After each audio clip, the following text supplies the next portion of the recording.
who are watching remotely online. This is a continuation of this morning's meeting. Tammy, I'll hand it over to you. Thank you. Good afternoon, councillors. Yes, we'll reconvene from where we stopped. And Shani, if you wouldn't mind, please put in the resolution on for councillors to accept the resolutions. The submissions. Did that happen? Oh, sorry. No, it didn't. We did. No, but the submissions. Oh, done. Good. All right. So the next is the council will adopt.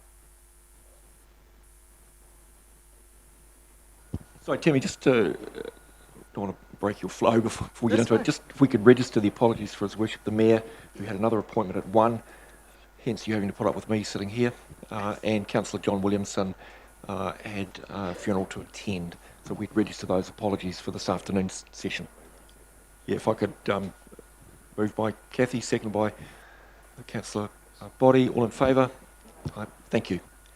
Tammy, back to you. All right, thank you. And so we'd like to we'll be taking the hearing report as read, and next resolution is to adopt council's fees and charges. You might notice that in the cover report we touched on the key things that we talked about, fees and charges. There were not major there's no major feedback from the community, and so we haven't recommended any changes to the draft version that you adopted for consultation, and it stands as it was then. So, if you are happy to adopt. So, any discussion on that? Any conversation? No. Happy with that? Of a mover?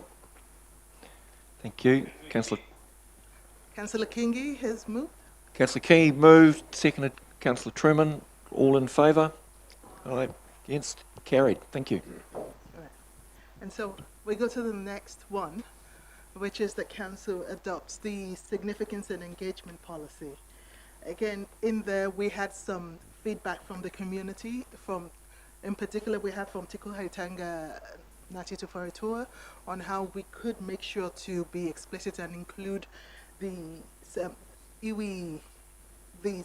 settlement requirements in there. And so we've made a slight modification to the draft report, and we've clearly spelled out that treaty settlement mechanisms will also be considered alongside JMAs and MOUs. That's the only change that has been made from the draft version that you consulted on. It is worth noting that as part of adopting this new policy, we anticipate there will be some flow-on work required in modifying the agenda template and just kind of conversations around with staff and officers on how we operationalize the policy going forward. But all of that will be brought to you in due course as it happens.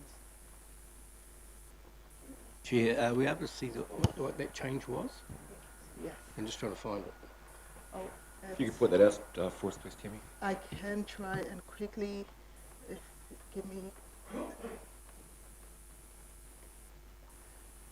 if you will put the display on my laptop, you'll be able to see this.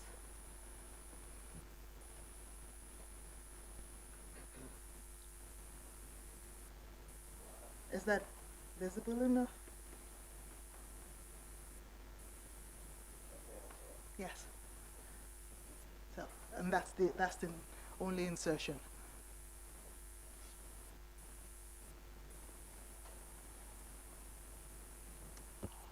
Any other questions, any more discussion on that, team? Okay, I have a mover for that. Councillor Guy, second Councillor Park. Put it to the vote, all in favour? Aye, against? Carried. Thank you. See how well you can go on the next one. I probably won't be as quick. Now, the final one is that our final resolution is direct officers to prepare the annual report or make amendments. And so I would like to take the hearing report as read and talk about how we've gone through, in our consultation document, we had various categories. We talked about the decision-making criteria, in which that council was going to be using to make its decisions going forward, and we gauged the pulse of the community on that. Generally, the majority, as you'll see in your report, were in support of that, and we had no key emerging issues in there. There are a couple of requests for clarifications which the report has addressed, but essentially, on average, most submitters were in favor of it, barring a few. And in terms of water, we had similar things. We've gone through all the various categories there, our capital projects and the changes there. One of the things that we have been mindful of as we go through is that where we've had some requests for safe funding. As an example, we've had a funding request for financial support from the Racing Club. We've tried to highlight that in the report and also say that ultimately the decision will rest with council, with yourselves, but that we have provisions in the grant and partnership policy that was adopted last year, which resolves that only considerations for funding will only be as part of the LTP process or through the other council channels. And therefore, while council has the prerogative to decide whether to provide the funding or not, it must be noted that there'll be operational expense implications, which will also have implications on rates and on the rate increase. So that's something to note there as part of under the water. And in similar thing, but everything else in terms of there have been, when we go into our transport projects, there have been a couple of requests for additional projects, say along Kinloch Road in Kinloch, and some changes there, and we've tried to give feedback on why some of them, the constraints around that, the notable trees and things. So ultimately, unless there's anything in particular you would like to talk about or touch on before I go further in the report, I'm happy for you to take it as read. Okay, any questions, Councillor Park? Thank you. When you say take it as read, can we ask questions Yes. on any of the things? Right. Please. So, under investments for the years 2022 to 25, there's 4.9 million for the fit out of the new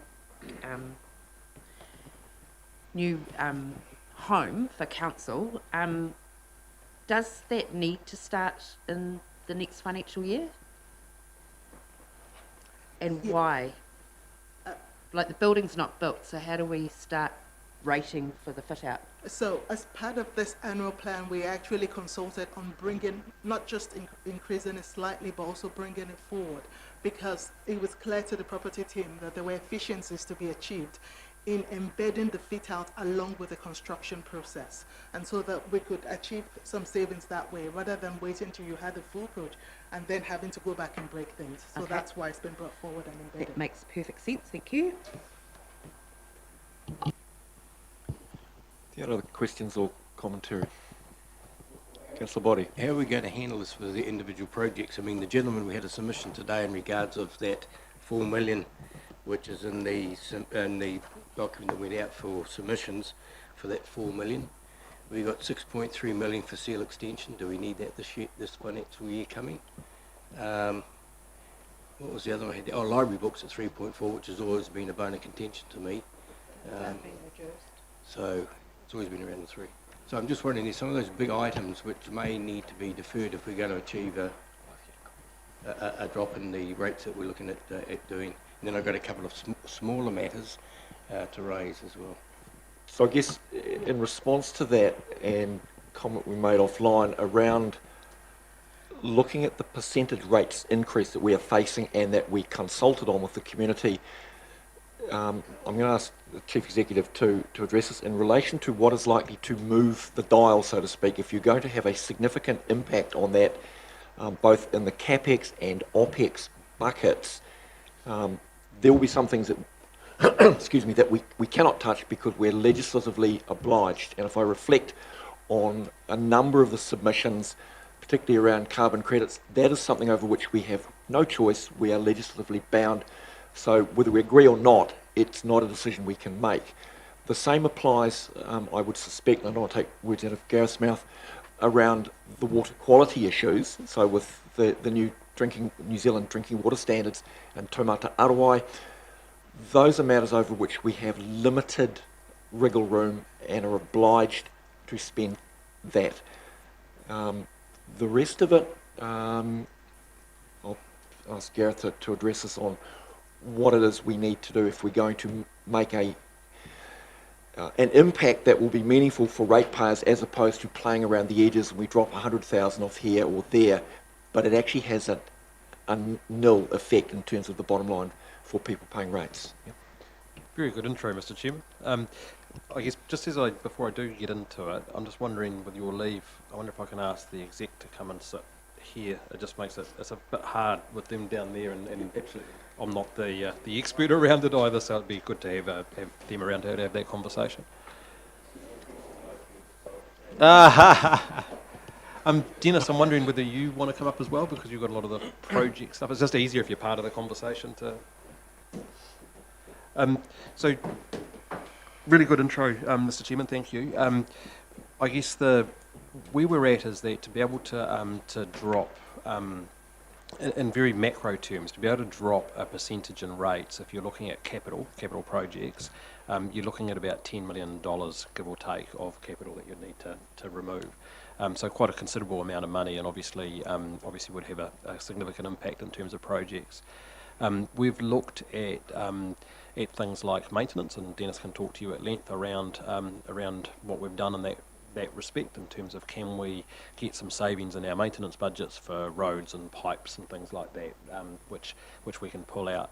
And really it's about risk tolerance, but where the team have got to has been, by the time you take, and putting words in Dennis's mouth, but by the time you take the subsidies that we get from NZTA and then you overlay that with risk in terms of what the added cost would be in the medium to long term by reducing those maintenance budgets out, we don't see a huge opportunity there to be able to make significant changes.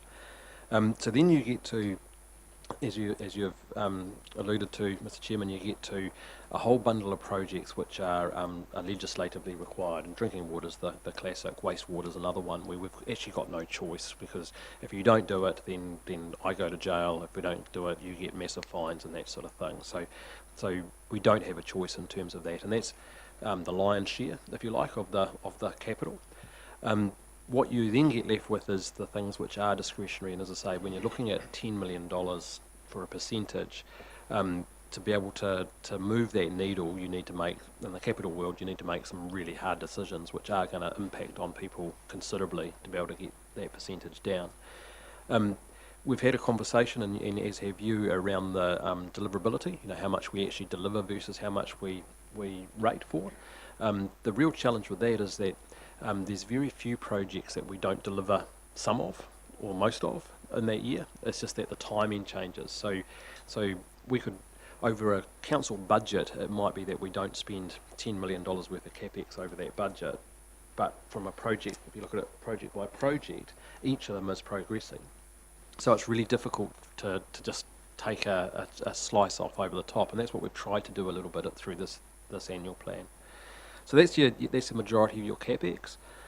When you look at OPEX, we're looking at $750,000 worth of OPEX, roughly, as a percentage of rates.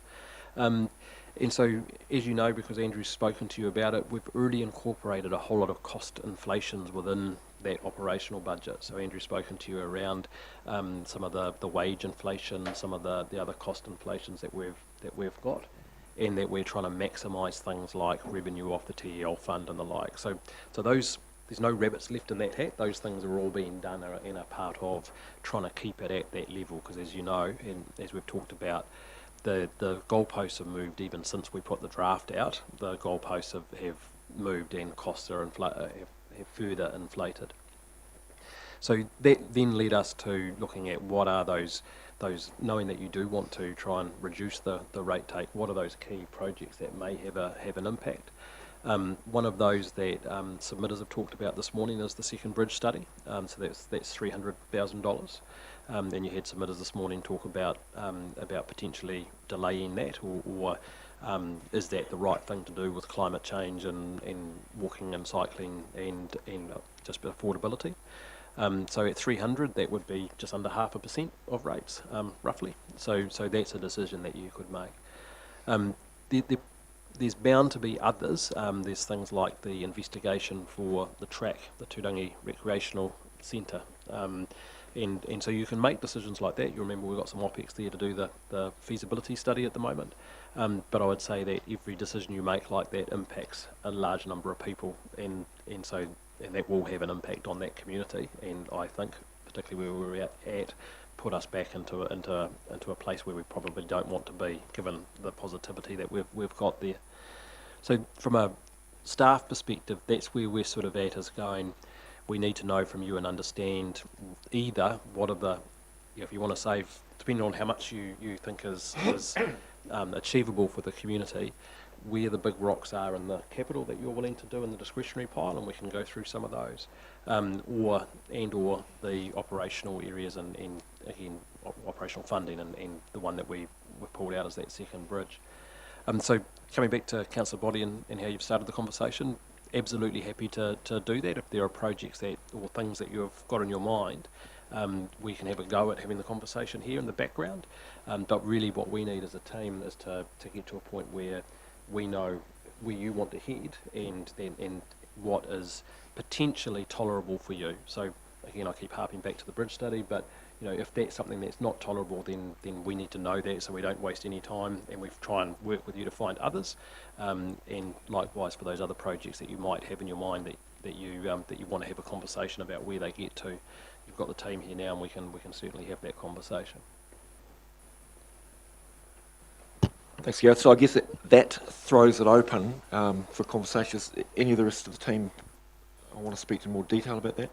So, Through the chair, can I just to clarify quickly that Councillor Boddy's statement about 3.4 million for library books is actually over 10 years. So it's not 3.4 million in the current year, it's actually about 300,000 in the current year. So if it's interesting, I haven't got the documents with me, but that's a regular occurrence, and I know, having been here 9 years, it wasn't set for 1 year. So it's So it's in the long-term plan, it's set for the per annum, but per annum it's 300k. So you're right, it's the 3.4 over that 10-year period. it was 300k, if that's the case. Yeah, Well, correct. that's the 500, so Yeah, correct.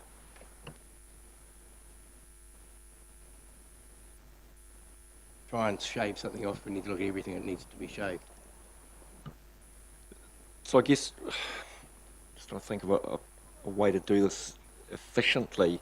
There would be, I guess we need an idea of some big ticket items. So if there's nothing in the CapEx bucket, and I'm just conscious of the bow wave projects that we've been presented with over successive months, and that appears to be getting bigger and bigger. But I hear what you're saying, although we defer these things, then it just puts us in a world of hurt further down the track. So I'm reluctant to kick things down the road so that we have short-term gain, but long-term it hurts even more.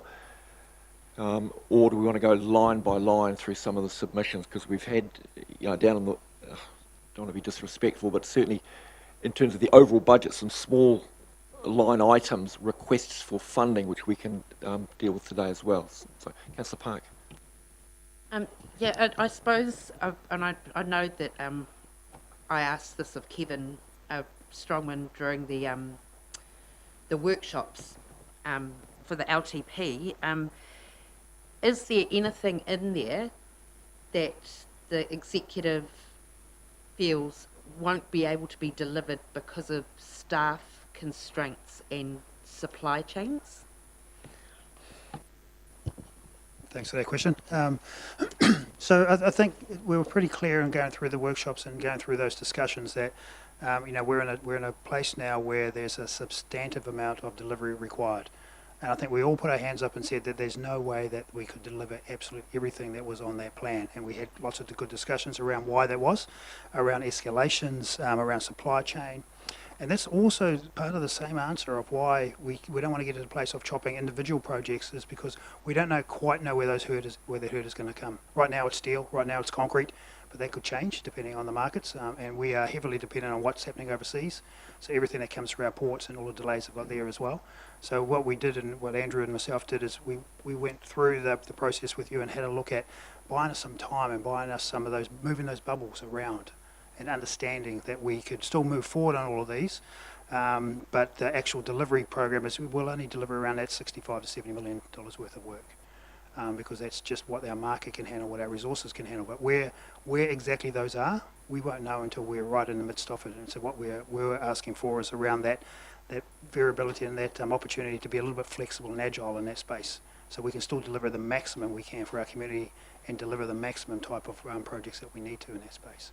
So a long-winded answer for no, we can't come up with a specific projects in that area, because, you know, to be fair, through the LTP process and through other conversations, we've left a lot on the cutting room floor, and you guys have all been aware of those discussions and where we've ended up. So what we've ended up with in there is heavily compliance related, and heavily around making sure that we do the musts that our community wants in that space. So we were all reluctant to shave down any more on those larger ticket items. Yeah. Hopefully that answers the question.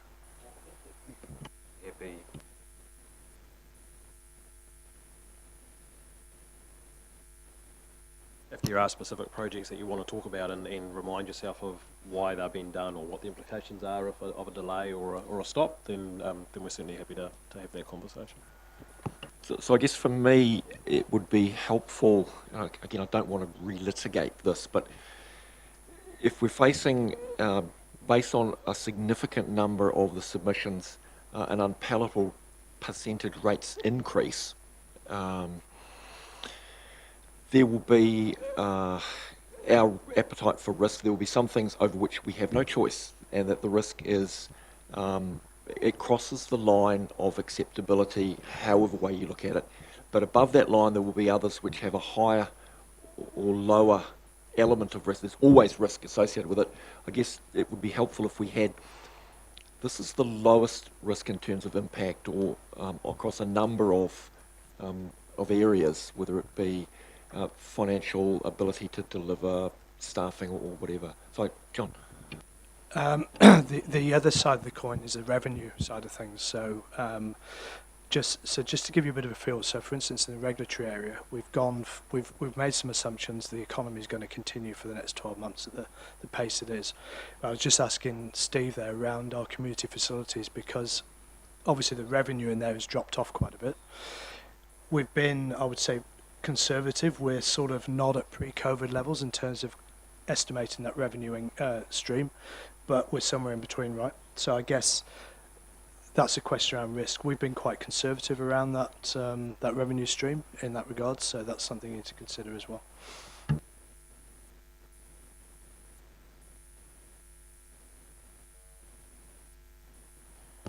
So I'll throw it back to councillors. Suggestions on a way forward. Do we want to have staff bring back a hierarchy of stuff that we can look at, or are we comfortable with what we've got so far, that actually we've cut all the fat, we're already down at muscle and bone, and there's nothing more to put off this? It's an open question. Councillor Truman. So just given what we've heard today, just in regards to the bridge, I just think that definitely there is something that we need to look at in the future, but just given the costs of things, I just think doing a feasibility study now, when the cost of things are through the roof and we don't know what the future is going to look like, and to build the bridge will be, you know, a future project. I just don't think doing the feasibility study right now is the right thing, because the costings are going to be immense and we just don't know what the future is going to look like. So I think in the future, yes, but let's put that off. Councillor Park.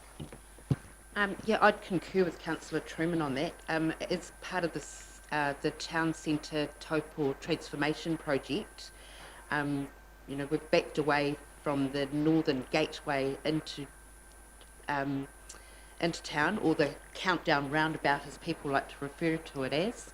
And with the redevelopment of Countdown and what and how far out they might come on their land, or what, I haven't even seen the plans. I just think it's not timely to do the feasibility study, because we don't know what that's going to look like, and it would be a bit short-sighted to go and spend that money on a feasibility study now when we don't know what we don't know.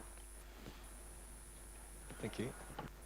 Councillor Guy. Yeah, look, just picking up on Councillor Boddy's comments around library books. I mean, you know, we've talked about the percentages. If we can potentially look at the 300,000 set aside for the feasibility study and potentially another 300,000 of library books, if we don't have library books in the first year, that potentially is a 1%. Oh, no, sorry, it's capital. Beg your pardon. Yeah. OPEX, yeah. Keep begin to do this. So, and I could defer to Steve to ask what the implication of not doing the library books would be, but again, bearing in mind that if you were to stop it all together, that 300,000, that's taking in mind that it's 10 million capex for 1%, 300,000 less of library books is going to be 0.0 something. And then when you look at what the implication of that is from a user satisfaction perspective, it actually might be quite significant. So that's just, I'm not saying it's not a good idea, it's just you've got to wait. No, I agree, and I think I take Councillor Taylor's comments earlier where, you know, we have been through line by line, and I think that, you know, the public need to know that the council have been very diligent in actually looking both at OPEX and at CAPEX, and, you know, we're pretty much, to use your words, skin and bone now.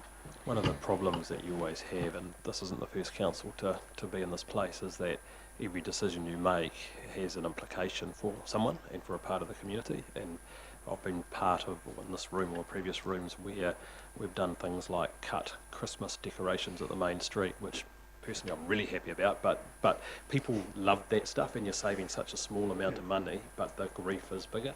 I remember, Dennis, we sat through and we reduced our rural mowing from being 3 times a year to 2 times a year, I think it was.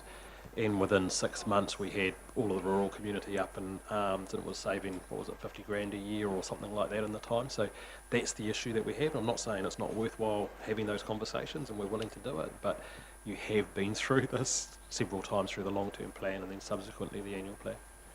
So just before I hand over to Councillor Park, I guess that there are 2 parts of this decision making. One is the appetite for risk, but the other part is the cost benefit. And if we cut the cost, the benefit or lack of benefit might outweigh the decision on a relatively small line item. Councillor Park. Oh, yeah, just further to that, I think that libraries are accessible by everybody in the district, and with how expensive going to the supermarket is at the moment, having access to updated publications in the library or e-books could be a way that people can still have access to books without actually having to purchase them themselves. So I think from a well-being lens, we definitely need to do it. At the risk of killing the conversation, can I suggest that 300,000 in CapEx is probably not worth the discussion, so we could park that if everyone's happy. I guess this is an open question, sorry to put your team on the spot, but in terms of OPEX, what other line items are there that we could reasonably and responsibly look at going forward, or we basically, that's it? Everyone's looking at me. Everyone's looking at me. Got the biggest Yeah. I was looking around for assistance there. It did not come. So through the chair, I think the key thing is you just start with the large one that a couple of councillors have already brought up with, the 300,000 for the feasibility study and the thinking around the second bridge. I just want to make sure it's really clear in the spaces. That's not building the bridge. This is the thinking. And if we're smart about the way we go about procurement and smart about all the other things that you can go in that design process, you could probably deliver it at the same time as what we may have indicated previously as well. So we're not losing anything as far as the actual answer. We're losing something with the thinking of the answer. So, I think for you to just think of it in that light, and maybe you want to have a kōrero an hour around that, knowing that. But I don't think it's in any way going to change the deliverability time frame. It's not that you're not doing Yep. Yeah, and to use your analogy, I think the thinking around that is fairly, so it's going to be a play on words, quite fluid. Sorry. I guess, when you look at the other parts of the OPEX budget, the single largest OPEX line is salaries and wages, and that's about delivering the capital projects that you have. So again, that's that chicken and egg.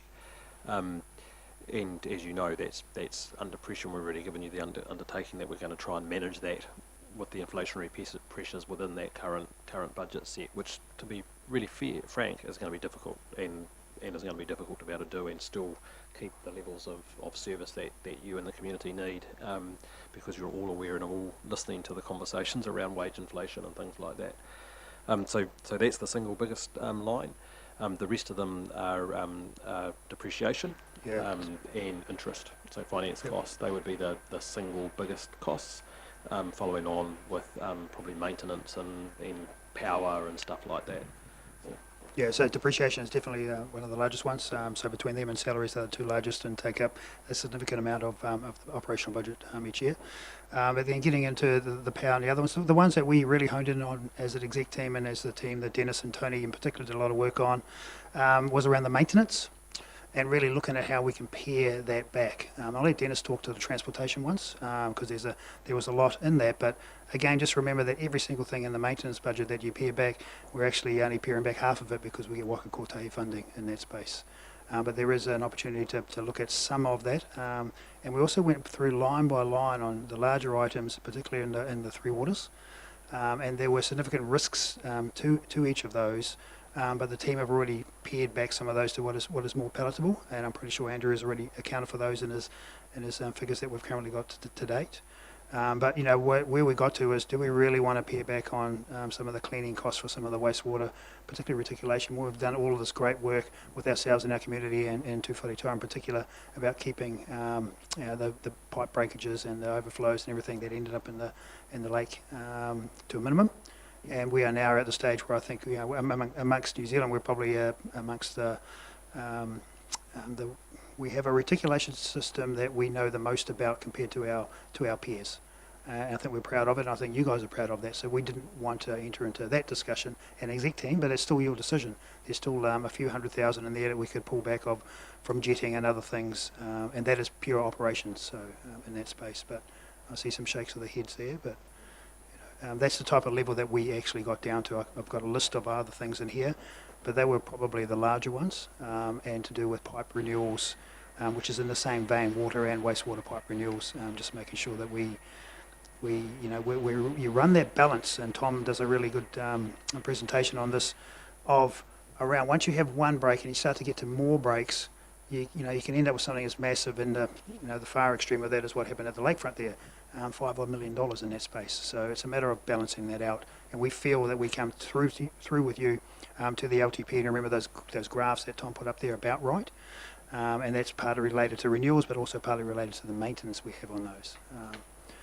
But yeah, we can go through if you want to go through more. But I'll let Dennis just have a little chat about the roading, Dennis, and a couple that you did find in that space. Just before you do, Dennis, I just in terms of the water infrastructure, and I'm just picking up on some threads that came through a number of the submissions, and I guess I'm probably taking words or maybe putting words in your mouth, is the investment we have done and the projects we've embarked on are not a nod to Three Waters. This is not anything to do with where this might land. This is about what we are required to do based on the drinking water standards and Taumata Arawai's oversight of us and sending Gareth to jail. We're in a public forum, so I won't go any further with that. But yeah, I just wanted to make that clear, that this is not anything other than what we are required to do anyway, so about which we have no choice. Roading, Dennis, how can you help us here? Just before you do, Mr. Chairman, in regards to water, help me out here. Yep. We had the gentleman here that presented this morning about that $4 million of expenditure between 4 different plants, so to speak. Yep. If we only do one, we're seen to be carrying out our obligations under the law. Nothing in the law says it all has to be done in one hit. Is that correct? Through the chair, that was under the Local Government Act, and the way they had it is you could have affordability discussions around this. Taumata Arawai don't care about affordability. Taumata Arawai are about compliance, and that's the state that we're in now. That's the game changer that we're currently in from what we used to be in even this time last year or the year before.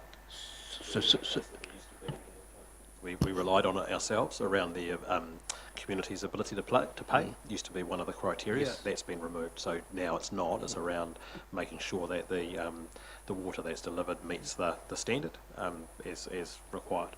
So effectively, that's a decision of central government and that organisation to make us accept 3 waters. Look, It's a decision of central government to ensure that every New Zealander has confidence that when they turn the tap on, they have fresh drinking water, is the official word. And the regulator, the independent regulator that's been set up, Taumata whai, is I was going to say not answerable to government. They report to government, but they're independent, and they have been given, with cross-party support, National voted for it as well, given the tools to be able to prosecute and to be very hard in terms of the fines if you don't meet those standards. Okay, so effectively, again through you, Mr Chairman, are there any other plants that need their UV upgrades? Tom's in the back, or Dennis. So through you again, Mr Chairman, so the 4 plants are all that's left to have the UV upgrades? Yes, as Tom gets up there, we've got a lot of plants that are non-compliant, and UV is one solution for those, and these are the ones that we've selected that UV is the best solution for, that are going forward. And that's my point, you have selected those 4, but to me, it's not necessary if there's still others outstanding to do the 4 in 1 year. Through the chair again, we've got answers for all of those, but the solution for them are not UV.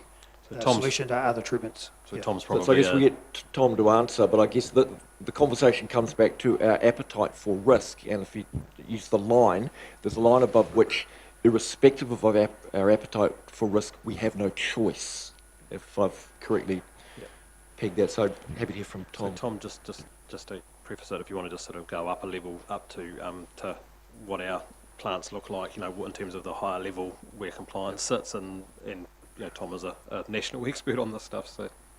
Yeah, so we're, I guess high level is we've got a plan in place, so all of our plants will comply with the standards. That includes the membrane water treatment plant contract, which we let recently in December, and that covers 5 of our plants, so they're significant, big cost upgrades. We are connecting Acacia Bay to Taupō right now, and we're literally, you know, weeks away of turning that on, so that solves Acacia Bay. We have 2 pipeline projects, so connecting Bonshore Park to Taupō and connecting Whakamoenga Point to Acacia Bay, which will be part of Taupō, so that ties up all of those sites. And then the remaining sites, there's 7 remaining, 2 which we have government funding for to put in UV treatment plants, which are underway now, Whakamaru and River Road.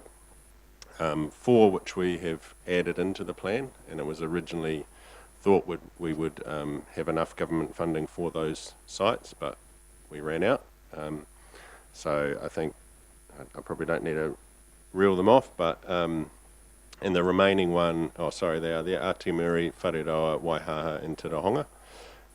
So they're spread 2 a year over the next 2 years. And then the remaining one is Motutiri, the campground, and that one is already in the plan for next year as well. So that's all of our sites will then comply with the new drinking water standards. And well, we'll have capability to comply, I suppose. And whereas currently, I think we have 3 sites that could comply of roughly 18. So we're not in the best position right now, but we have a plan, and it's, you know, a plan that's going to be delivered within 3 to 4 years. So it's about as fast as we could deliver it, I guess, based on our resources and contractors' resources. I guess the other thing that I often hear since the Three Waters debate has been raging, I hear when I'm in the community, I'm sure you do, is that some people say, why are you still investing now when these assets that we're spending money on is going to disappear off our books? And that's a really easy answer, that as you're aware, also that goes off our books should Three Waters go through the legislative process, is the debt associated with them, and this is debt funded as well, so the debt would disappear, obviously the interest and depreciation of those would disappear as well, and changes that picture. So it's not, I guess I raise that in that whatever dollars that you spend between now and July 2024 when the Three Waters new entity is set up, it's not wasted money, it's simply will transfer with the asset should that process continue. Does that answer the questions around the table? Councillor Body? You talk about an appetite for risk. One of the biggest risks we've got if you live in Nuka House for the water pipe and the bridge to go down, we've got no water. So you're always living with the risk, doesn't matter where it is. It's how you mitigate against the risk and what's the cost to not do so. So it's a bit of a juggling act. Agreed. I guess one question coming out of what you just said to us, Tom. Part of putting all of this on the plan is signalling to Taumata Arawai, among others, that actually we have this front of mind and we are intending to become compliant, even if we can't deliver it within the next 12 months. What is the likely impact if we chose a couple of those and said, actually, we can't deliver these, so we're going to drop them off the plan? Yeah, that'll be a pretty tough conversation to have with them. So this is what we're doing, is setting ourselves up all the way through the operators on the ground, all the way up to Gareth and our communities, that we do have an active plan in this space. If something does go wrong, and touch wood, but things go wrong from time to time. If you have an active plan behind it, which is fully resourced as far as money, fully resourced as far as the ability to deliver it, you're in a much better space, and that's the space that we're aiming for. Thank you. That was kind of the commentary I was looking for, because it was around, if we were to, choosing my words carefully here, not taking a shortcut, but if we were to say, we can't deliver this anyway, so let's just cut it off the plan and save the dollars, but it's the message we are sending is the wrong message, and that exposes us, coming back to risk, to the legislative or punitive risk associated with that. Would that be correct in assuming that? Absolutely, yep. Thank you.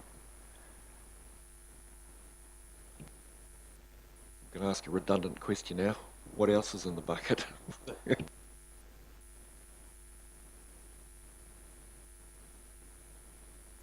I'll rephrase. I guess what I don't want to be speaking on behalf of everyone.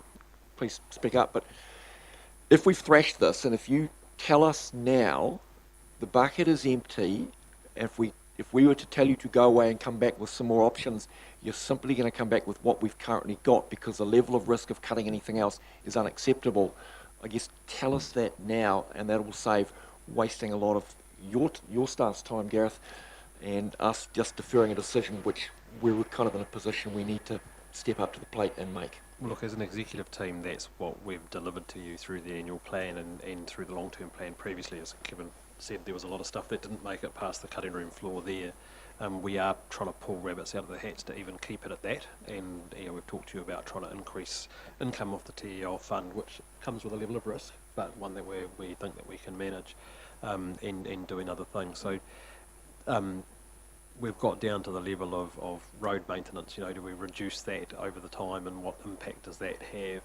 And again, when you start to look at the impact of that, the risk of that, as an executive team and enterprise leadership team, we've struggled to get much further than that, hence you've got the percentage that you have. I guess if you were to come back to us and say, X percentage was what we need to get to, then we would go away and we would come back with some options, and we would come back with the implications of those options. Each of them would have significant risk and implications, because otherwise they would already be on the table. But that's the work that we would do between now and when you assess your annual plan. There's no easy wins there. The ones that don't have a regulatory or a health or a environmental impact really are those parks and reserves type projects, which again, when you look at the quantum of it, what are you looking, Dennis, in the parks and reserves versus the other? It's about 4 million, I think. 4 million across the whole district for all of our CapEx. parks, CapEx Yeah. projects. So less than 0.5%, and that would be doing no development work in parks, so no roads, no, all of that sort of stuff. So again, the impact of that is pretty significant from a community perspective. We could do that, and no one's going to go to jail, unlike water. No one's going to get sick, unlike water, but you'll get a lot of angry people that there's potholes in the road that's not been fixed, or other projects that people were wanting and relying on. Yes, sorry, through the chair. We could be like Rod Stewart and go and do the job ourselves. Yeah, through the chair, the Parks and Reserves, I've got the operational budgets up here. All of their entire operational budgets is less than 1%. You could chop that by half and save a very small amount, and it's not palatable to, as you know, the team have been running pretty thin, and we've stretched out a lot of maintenance, a lot of lawn mowing, a lot of planting and vegetation stuff right onto that limit right now. And we get a lot of service and requests for those, and we've batted those off quite well, but to go any further than that would be pretty tough. Yeah. So that's a cost-benefit conversation, not necessarily a risk conversation. Yeah. I was mentioning it before, and sorry, I was talking to Dennis, I caught some of it. You could look at your fees and charges. You've adopted your fee, but you could double your fees at the AC baths or whatever, and again, you would get more income, but then the con of that is that you would lose some patronage, and you would end up upsetting a lot of the community and potentially sending people away that otherwise would learn to swim, and the longer term impact of that would be significant. So again, every decision you make, there's implications of that, and it is this isn't the first rodeo for you. You've been through this, and you've cut and you've cut and you've cut over the years. I know from the public perspective they see it as an increase, and it is an increase, but this is on a platform of a long-term plan, which you remember back and how frustrated you were that you went through line by line by line and cut things off, and this is the annual plan, which is simply giving effect to that with the changing economic environment. So it's not good news that I don't have any real great rabbits that you can pull out. You can make changes, but they all will have implications for people, and the various ones will have lesser or greater implication to the financial bottom line, as we talked about with library books. Yes, just to remind you that we've been through the consultation process, so when you're starting to talk about the implications of those decisions, we've already had that community conversation, so it's hard to make substantive changes if you haven't been through that consultation process. Really good point, and probably the last thing I'll do before I be quiet is you've all read all the submissions, and I know you have gone through line by line. Personally, I think that it was a very small bunch of submissions, and of the submissions that we had, there were only a certain number who were asking for rates to be kept down, and you heard today a whole lot of people coming in wanting new things to be added. So I think there's always that balance to make as well. Thank you. I guess reflecting back on some of the workshops we've had, probably for me in terms of percentage increase, one of the more compelling presentations was when Andrew put up the CPI and the line items that CPI is driven by, and then the line items that council is engaged in buying, and they are a completely different mix of or consumables is not the right word, but of items that we are buying, and the percentage increase is extraordinary, from 2% to 30+%, depending on what you're talking about. So I guess it's not an apples with apples comparison when you're looking at CPI anyway. Is there any more conversation around the big picture stuff? Councillor Boyd? Yeah, through Mr. Chairman, the one to do with the town centre transformation, I think it's extra 2 mil. What's that required for?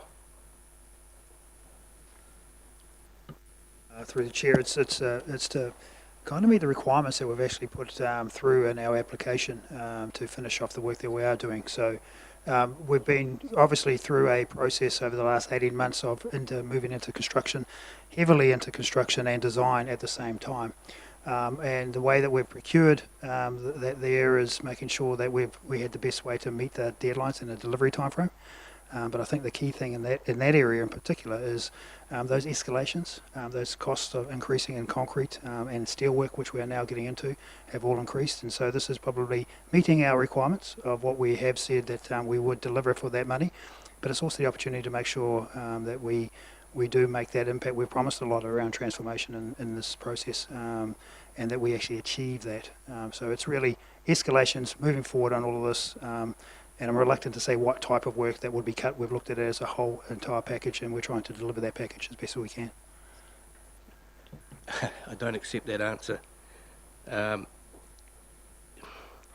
additional costs is so that council can take the opportunity to complete them at the desired level. Where? I want to know where. Because if you're in business by yourself and you're going to carry an activity and you're short and you haven't got the money, you defer it till you have, or you don't do it. So I want to know, is it to finish the Robert Street corner? Is it to plant grass on the lakefront? What's the shortfall required for? I can answer. So just a reminder again, this is CapEx, so every 10 million that we do save is 1% in that space. But I think that the team there's quite a lot of elected members here that are on the steering group and all over this. But it's not necessarily what we're going to lose what we are going to struggle to deliver and where that extra money is going to buy. It's about buying the entire project because we're in a certain delivery phase and we chose to deliver it a certain way for the benefit of this town and making sure that the traffic and everything flowed well. So where it is right now is that extra money is definitely going into the bottom end of Tongariro Street and Lake Terrace and Robert Street because we chose to run the program that way, and that's where it was. So what's included in that area is some of the concession sites, more of the difference in modal flows, changing more to pedestrians and for bikes and the like. In that space, there's some cultural interpretation. There's a whole lot of different stuff that's included in that particular area. But again, I want to harp back to it's about delivering the entire project and not just those simple things there that we've ended up having at the end part of our project delivery. Councillor Park. Yeah, I'll just add two sort of comments to that. I think that getting a $25 million project for $4 million of ratepayer money is a pretty damn good deal, but also in the past councils have shied away from doing things once and doing them properly, and hence we've got facilities that are not fully completed. There is no kitchen in the event centre. There are design issues and inadequacies with our Great Lakes Centre because they weren't done right the first time. So again, it is CapEx, it is not a huge amount of a percentage of a rate increase, and it is a really good bang for buck that 20 million of this has come from Wellington and not from our ratepayers' pockets. So just a small procedural matter. Not that I wish to impinge on anyone's bladder, but we have quorum of 6, so we're going to have to suspend the discussion. Sorry, not a shot at you, Yvonne. So if anyone needs to leave even for a short time, we need to suspend and then start again. Okay? Sorry, just in terms of quorum. We didn't make any decisions in that time. So No. Well, I have been advised even for the discussion we need a quorum just to keep things above board. I guess, and like Councillor Park, I'm also one of the councillors on the reference or governance group for the Town Centre Transformation. In terms of what the money is being spent on now, if we'd done it the other way round, which from a project management point of view would have been backside about face, the discussion would have been, well, we're going to spend it on Te Alpanga Street and Spa Road and the parking at the northern end of Tongariro Street. But because those things naturally in the course of developing the project came first, then what the money will be spent on is what naturally is left to the latter part of the project, which is the centrepiece, which is down the bottom. And if we cut the funding on that, I can see the headlines now. People are going to go, you spend all this money on that, and that's where it all points to. And I, for one, would be saying it actually doesn't make sense not to do it properly.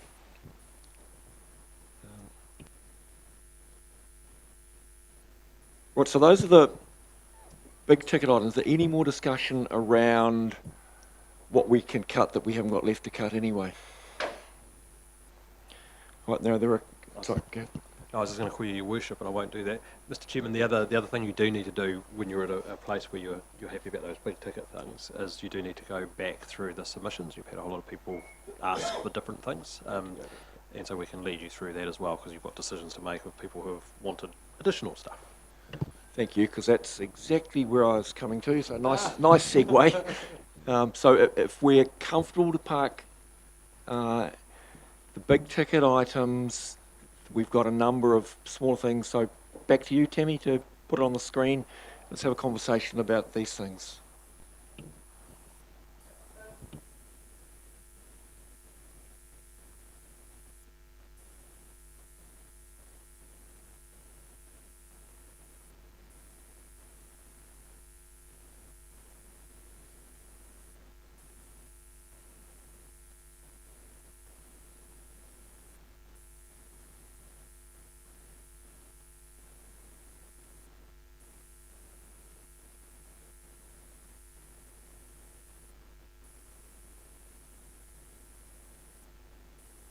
I mean, just as you start, some of these, from reading through them, don't require a decision. It's just an acknowledgement, but there will be, if you could highlight as we go through them, the ones that we specifically need to make a decision on as opposed to accepting and you know, thank you.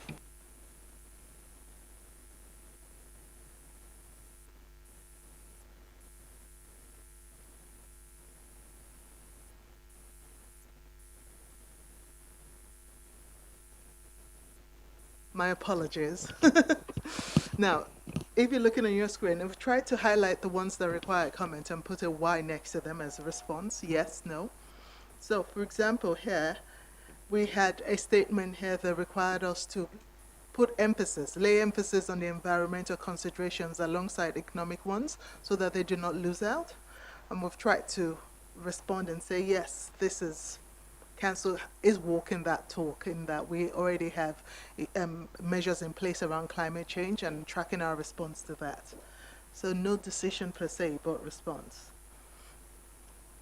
There's been one here, and now I'm up to category 2.1, water. So the second point here, someone has actually asked that we accelerate the process of bringing Bonshore Park online for water so that they do not lose out. And we've established that, yes, that work is going on as planned. So again, the decision could be to stop it or not.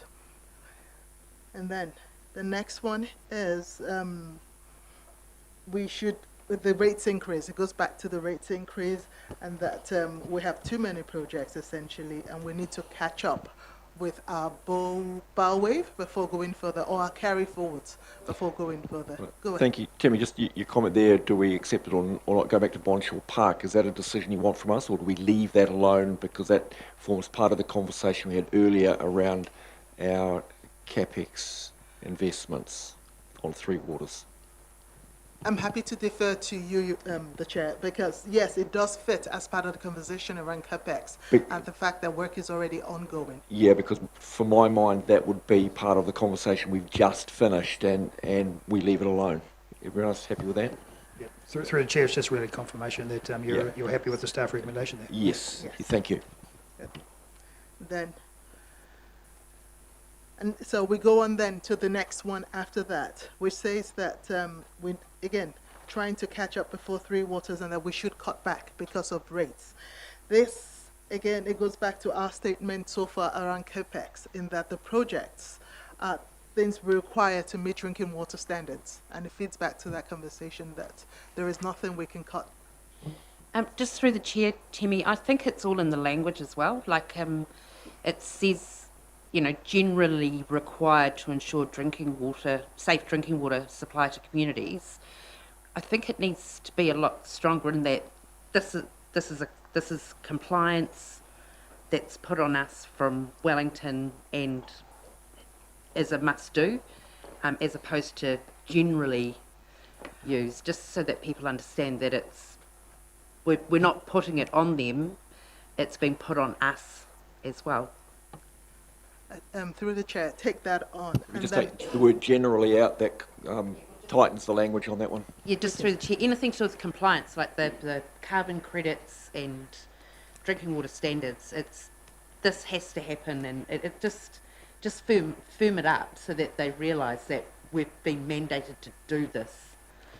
Okay, go back and tighten that. And the last sentence in there does show that Council does not have an option to defer these projects, because we're required to. There's a new one. This is actually a request that for a project that has been deferred, asking us to bring it back on. And this is the Kinloch Reservoir project, which we have said will be deferring as part of consultation. And they're asking that it be brought back rather than being deferred. So staff have said, yes, there is value in the project, but that it has been deferred because the acquisition process has taken longer than expected, the land acquisition, and we will, and so when that happens again, so our staff recommendation is that it remains deferred pending other work. And do you agree with our recommendation thus far? Seeing no disagreement there. Yep, leave it alone. Thank you. Yes. Okay, so I go down again to near the end of the page here. There is not so much a question, but someone expressing satisfaction with the recommendation to add Mochopa and bring them online with that work, and so say thank you for that. Yes. Now, we go to Taupō Racing Club that have requested for funding. This has been discussed and touched on earlier. We've talked about the fact that any decision to agree to that funding actually has a direct impact on rates as well, because there will be operational costs. And I guess the question is, do you recommend, what does council recommend the response should be on this? So in terms of the overall budget, this is a small sum of money. However, there are some precedent issues and there are some other considerations that need to be discussed. So I'm hoping to throw the conversation out. Councillor Body. Well, I think, Mr. Chairman, you probably nailed it on the head. If you accept the, well, I'm going to call it 70, but it's 80 something, and then you got what Maggie Stewart wants for the, you start to increase that funding. And are we in the game? I mean, if I remember, I think I voted against the Rupeau Alpine lifts because it's not in that business. So it's, yeah, it's, I don't think it should be a ratepayer's responsibility to help fund the racing club. Thank you. Anyone else? Councillor Truman. Yeah, I'm just a bit worried that if we open this gate, that anyone that wants funding comes to us in an annual plan, and we've already said that it's supposed to come to an LTP, not to an annual plan process. If we do this, then are we going to open it up to the rest of the community to say, well, hey, we could have asked for money, but we didn't think we were allowed? That's my only thing on this. Yeah. So, comment I would make here is we're on the verge of the release of the support and recreation policy, which covers all council facilities and land, including leasehold. So Steve's looking at me. At some stage in the not too distant future, the policy will be released for consultation. To my mind, jumping ahead now with this, and that's why I used the word precedent before, sets a precedent and an expectation from all the other codes, of which there are a vast number over a multitude of different council-owned or managed and leased facilities, and I think it would be premature at this stage. That's my view anyway. Councillor Park. Yes, I just also think, and was mentioned by one of my colleagues earlier, was the fact that the Taupō Motorsport Park is now under new ownership and has future plans, and perhaps neighbouring properties could all get together and have a conversation about the big picture of their geographical space. Agreed. Any other comments? No. So am I hearing that that's a no?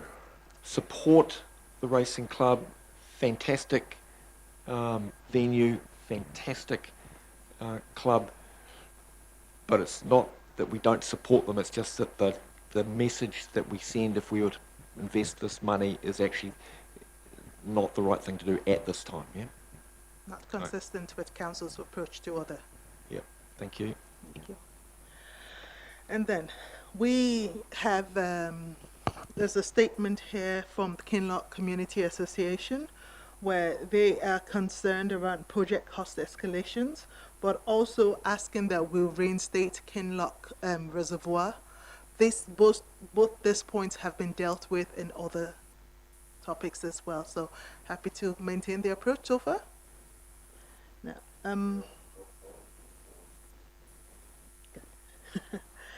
now we again have another question. It's a statement here, someone talking about the cost escalations and the impact the Three Waters reform will have on who bears the brunt of paying for those costs. And then they, yes, just talking about reducing that essentially. Again, these are things we have talked about, that the bulk of the projects is statutorily required and council does not have any wiggle room in that regard. And just in respect of that, and Tom, not wanting to put you on the spot, but this is a difficult presentation you made a couple of full council meetings are in terms of the budget overrun. So I think we've actually traversed that reasonably well in the past. Yeah. So we're all happy to carry on. Yep. Yes. Before we do, Mr. Chairman, we go back to the document we put out for submissions, and it talks about how we decide on projects. It states here that these are not normal times, and there is every possibility that our operating environment will change even more in the coming year. Although the nature and severity of these changes are hard to predict, therefore there is a possibility that council may need to delay delivery of some projects. That's what we said. We're not doing it. Not doing it as in not delaying some. Correct. I suspect, and I'm going to throw it open to your team here, Gareth. Are Talks there about- projects that talks fit in? about, Mr. Chairman, the delay, not necessarily not doing it, but the delay. Delay? Are there items that fell on the cutting room floor that fall into that category? Just through the chair, just reading that, there are projects in here which have been deferred and consulted on, so I'm not quite sure. Like the water reservoir at Kinloch, housing for the elderly, asbestos removal and insulation improvements, just to name a couple. Yes. We're happy to move on. Right, back to you, Tammy. Thank you. I go back to my. So yes, we have. So that again, the final point there is again cost escalations and the funding shortfall for the UV membranes, which we have talked about at length as well earlier in the session.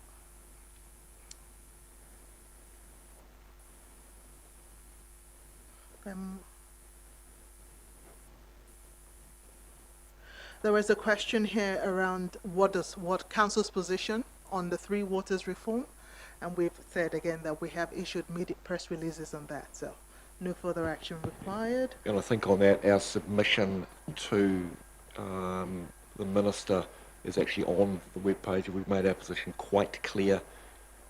If I reflect on that, for those that are listening, we acknowledge the case for change has been made. We do not support the process that they've embarked on about getting to that new state. And yes, the final one here is again around the project cost escalations, which we have traversed earlier as well.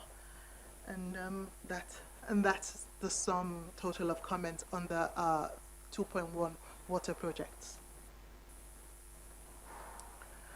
Are there any comments before I move on to the next one? Any more questions, any comments? So we're happy to leave that as it sits. All right, thank you. Next one, Tammy.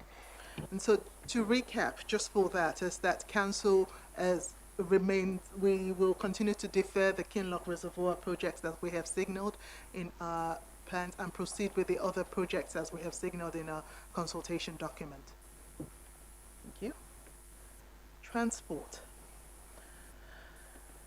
We received a couple of submissions that have touched on speed, but they will sit better under the speed management consultation, so we will not be addressing them. There's one here where they have talked about the fact that we have too many projects on, and perhaps council should consider scaling back the town centre project as well, and some of our other transport projects around town to better fit within the cost and reduce costs. Councillors, I just perhaps highlight that the answer to this one does include the investigation of the bridge. So just I'll pause there, so just highlight that.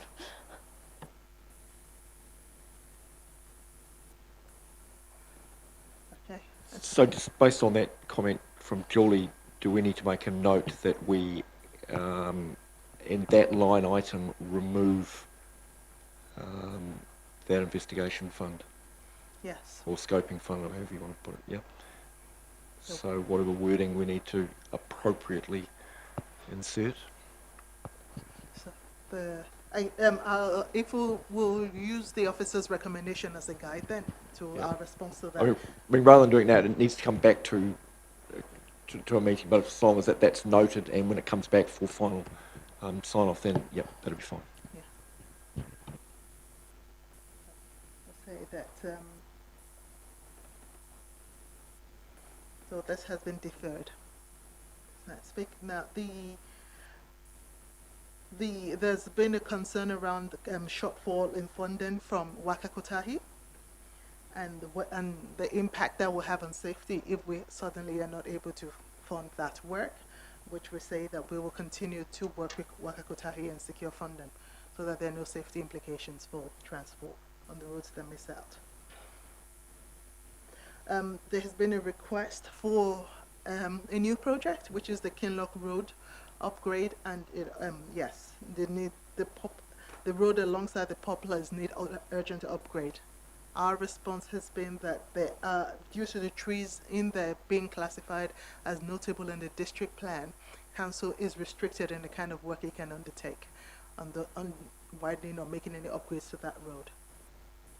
And so we are not making any changes to that project or introducing that project. Recording through you, Mr. Chairman, some years ago, I think it was, the poplars, I think they were along where the landfill is out in Kinloch were cut down. Were they notable or not? Or was there only ones down Kinloch Road? Or, I'm going to have to defer to Dennis on that. I wouldn't have a clue. No? remember it because it didn't come through the tree and vegetation policy. Right.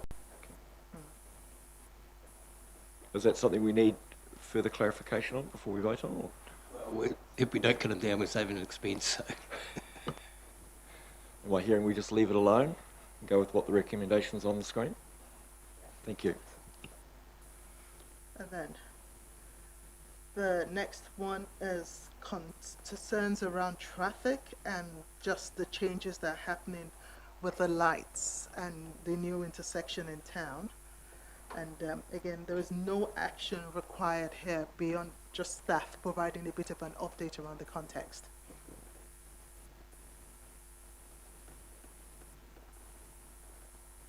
There is another one here where my cursor is, and the request is around the second bridge access, essentially, and that we'd like to also see, so the requesting is so the second bridge, but also that we should incorporate provide more footpaths around Mapara Road. So requesting for a new service in that way as well. And response again will be taken, the staff recommendation will be noting the decision to defer the scoping study and saying that, but that work, it could be considered as part of the 2024 long-term plan, but not now, again, in the future. Through the chair, just for clarification, that that part of the district has been well footpathed, if you want to call it that, all the way through there. You know, we had some initial funding which got us to the top of the hill, and then the extra funding went all the way up to the cafe there. So a substantive amount of work in that space, and even now, I think some the residents are liking what it is, but I don't know if there's any other. There's other footpaths in the district and other areas that probably require more attention than anything else up in that area. Yep.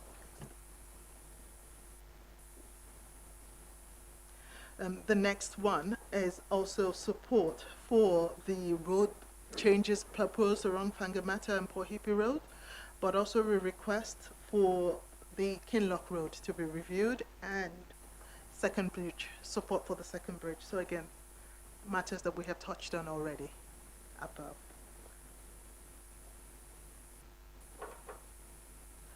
This is a request for a new project, a bus network to connect Taupō to Turangi and allow people to be able to come into town back and forth frequently rather than doing private travel. The officer's response has been that we continue to work with Waikato Regional Council on how best to make this happen. And that continues to be the position. Yeah, and my response to the submitter from Turangi illustrates that. I mean, that's a regional council, and has the contract been let yet, didn't it? It's still being negotiated. That includes electrification of the fleet and size of vehicle and what the service looks like, frequency and routes. Yes. Yeah, so everything's on the table. Yeah. It's all on the table, yeah. I was just wanting to say, like, are we able to say that in the words that it's their responsibility so they understand that it's not Theirs as in...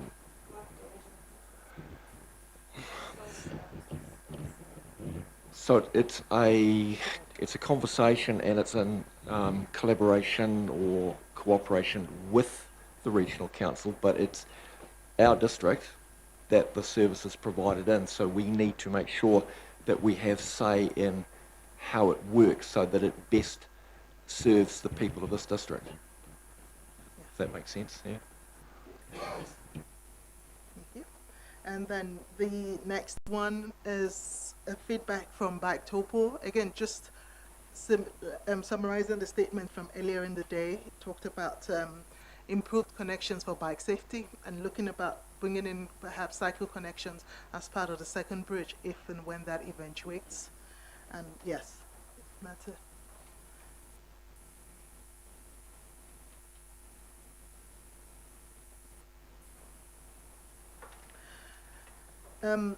This submission is about asking council to actually dial back and cut back some projects. So cut back, remove the Hooker Falls footpath, which is already funded at Whakaaro anyway, but also perhaps reduce the town centre transformation project funding contribution and stay within the funds from the Crown. And no to the second bridge investigation, which has already. So we've provided some recommendations in that space here. We've talked about how the challenges posed by TTCT and the need that it has been scaled back, but that this is about finishing it to a good standard. And we will modify the response, the second response there, to reflect the new approach to defer the bridge. Again, next question here. This is not so much something council can respond to or act on. It's more expressing concern around why Whakaaro hasn't funded the projects, and perhaps the projects are not necessary or required. And that's why they've been dialed back. And this is a similar thing as well, but from Taupō East Rural asking that, well, although there is a shortfall in funding from Whakaaro, the rural roads should not be disadvantaged, and council should continue to give appropriate emphasis on their safety in that part of the district, which we have said. We will continue to work with Whakaaro, and we will look at improving our rural roads. So no action really required, and that's all for transport. Before I move on to the next one, is there any? We're all happy with that? No more questions, comments, councillor Body? Just comes back to that 6 million for the extensions. I know if we take that as what 600 and something a year, if we save 600, what's that as a percentage on a rate increase? It's not been Sorry, cancelled. bring that up again, Timmy. Where are you looking? 6 million? The one to do with the with hello, 6.3 million for seal extensions. Is this the transport project? So if you deferred it for 1 year, you're saving 600. Dennis, you want to comment on that? If you deferred all 6 million, you'd save 0.6% over 10 years. That's the problem that I'm having, Mr. Chairman. Everything seems to be, but it's only a little bit. Pennies make pounds. Yeah, I guess the pushback on that would be if you don't spend the penny now, it'll cost £1 later, particularly on roading maintenance. But I hear what you're saying. I guess I don't want to put words in your mouth, John, but is there a saving opportunity here? Is that what you're looking at? Dennis, is there a savings opportunity in that line item? No, as you said, excuse me, the long-term maintenance costs will be increased if you don't do the seal extension. So this would be an example of we're just kicking the problem down the road for someone else to deal with it when it gets a lot bigger than it is currently. I think it's one of those ones, Mr. Chairman, that I'm trying to take out of Dennis's mouth, but one of those ones where you might reduce some capex, and we've talked about the impact of that, but actually have to increase your opex to do more maintenance, which actually will have a equal or potentially even greater impact financially. So probably not the answer you're looking for. Does that answer your question, John? It's not the one I'm looking for, but it's one of the reasons that we'll give it. Right. Thank you. And so, this takes to the next category, which is community facilities. again, the biggest one, the first one here is people are talking about neighborhood reserves, the 1.3 million we've planned for neighborhood reserves over 10 years still. So that's, which we've talked about. There's also the 3.4 billion for library books, again over 10 years. And the neighborhood reserves and of about another 2 million over the 10-year period as well. So these are 10-year budgets, and the recommendation is that they should be dialed back. Staff have explained the costs around library books and how, again, that we are looking at making savings where possible, but we're very mindful that this is a key asset to the community and a lot of people benefit from it. So I guess for me, just a comment, and I'm picking up a theme through some of this, is that these line items are a 10-year horizon, but some assumptions have been made by submitters that this is for the annual plan for this year, and that has created some confusion. And I just wonder, I mean, it's a bit late for this, but for the next round in 12 months' time, or 10 months' time, however it is when we start this process again, that we make that far more explicit so that level of confusion doesn't come into the conversation. So we'll bear that in mind. Yes, and so that's that. And so, any recommendations for action?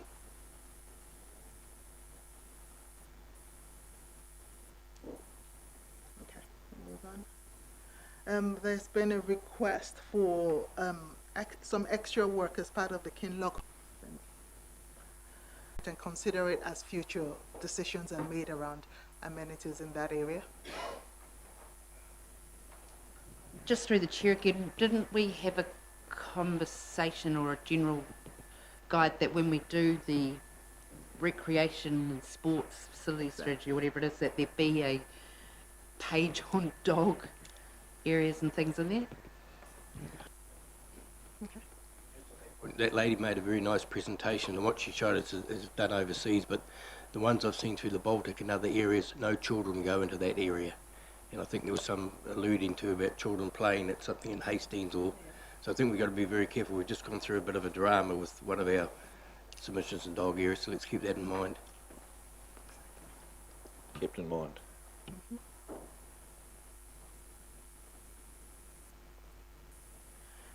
This is a statement around the event center and the trek, and saying that, wondering if there's going to be a cost escalation, which we have not signaled at all, but requiring that a council scale back the TTCT work to sit within the 20 million funding provided by central government. And again, this is what we have talked about this as part of our earlier deliberations. Is there any addition in this space? None. No. Okay. Good. And this one is a final similar thing as TTCT scaling back to sit within the original funding amounts, and yeah. So that is the sum total of all the submissions on the transport and in the ones that reply. So any other I'm sorry, community facilities. any other commentary on that? No. I guess just addressing those last couple of comments around the town centre transformation. We talk about scaling back. We're delivering a project and it's an outcome that we're looking for, and if we scale back, we don't get to deliver the outcome. And anyone that's involved in any building at the moment will know that whatever you looked at a year ago is not going to happen today. So I guess that would be my only comment on that. So are there any other comments on this, and we'll move on to the next group of items? Should be a waste. Thanks, Tammy. Okay. Well, wastewater is a quick refresher.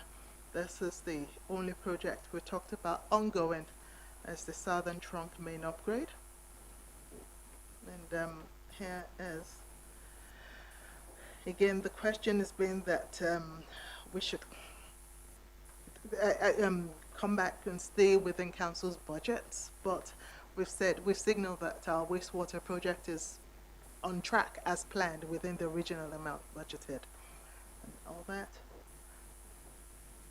There's question around the impact on spending that money and the Three Waters reform, what will happen in there, and whether we should be deferring until a decision is made.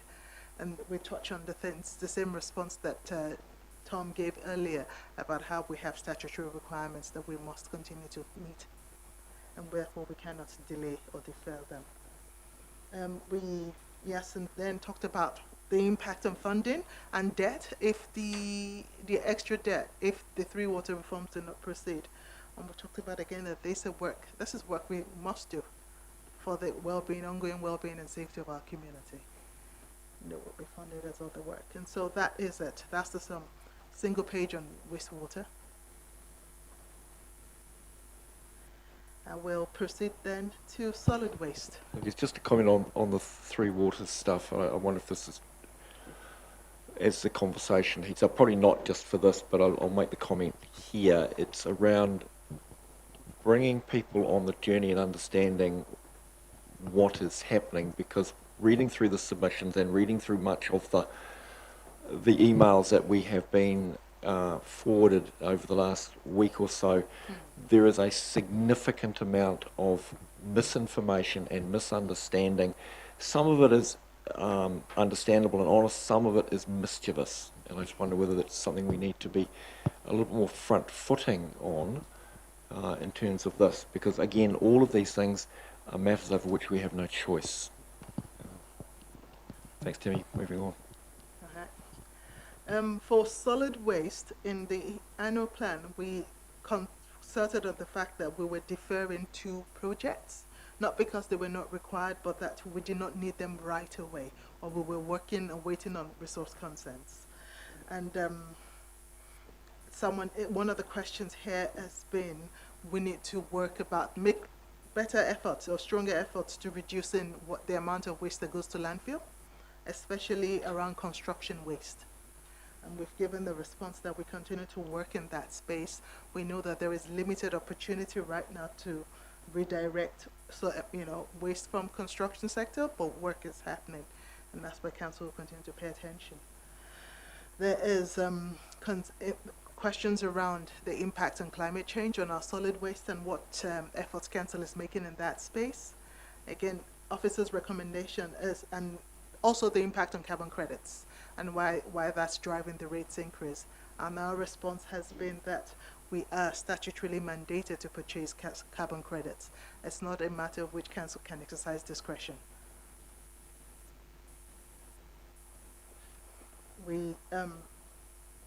There's been a certain level of dissatisfaction around how Turangi Waste, the transfer station, is operating.